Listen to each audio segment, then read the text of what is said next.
G'day gamers, Aussie Wargamer here in Moree, Australia, and welcome to my channel. On this episode, I'm going to go through my goals and hopes for CanCon, as well as the small amount of hobby progress I've made this week. So let's get to it, eh? So this week I've been plodding along with my Pirate Oryx, and I've finished another 4. These have taken me way longer than I hoped, and I'm seriously considering dropping the 3rd unit of Oryx and replacing them by Ogre Gluttons.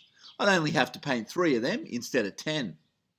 We'll wait and see how I go over the next couple of weeks if I've got time. I've also been working a bit on my scrap launcher, and I made a bunch of scrap being launched when I have the machine in launch position. I just glued a bunch of old bits together that I had lying around, and I threw in a sneaky grot with unfortunate timing.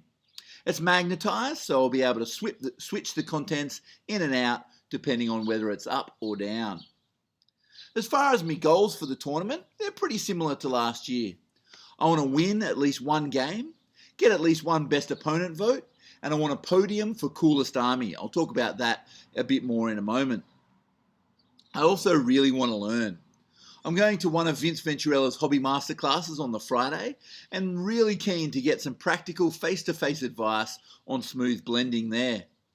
I'm also really looking forward to seeing all the hobby other people bring with their armies. There's definitely a few people I want to track down and have a chat with over the weekend. I'm also really excited to learn how to play the game better. I'm not really very good at Warhammer, at all, and I'm very keen to learn from other people. I've set up a first round playdate with Sam Morgan of The Dwellers Below, partly because I love his hobby and partly because he's a fantastic player and I'm looking to learn the game a bit better.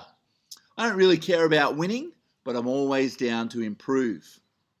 Speaking of not caring about winning, I've discovered over the last couple of weeks that that's not entirely true. As I've been working on my army, I've found, much to my displeasure, I really want to win coolest army. I'll be happy for a nomination and stoked for a trophy of any colour, but geez, I'm keen to win. I always tell my kids that they shouldn't play to win because then they'll only be happy if they win. But if you play to have fun, then you win no matter the result. It's usually my modus operandi, but for some reason I've built up this idea that I could take home the gold, and I need to talk myself down from that. Don't get me wrong, I think my army's going to impress people, and I reckon I'm a second-rate painter but a first-rate hobbyist. But the level of hobby in the Australian AOS scene this year has just gone nuts. It's going to be a ridiculously tough field. Ben Spinetti has been knocking it out of the park. Denny Carroll's stuff is as cool as all get out.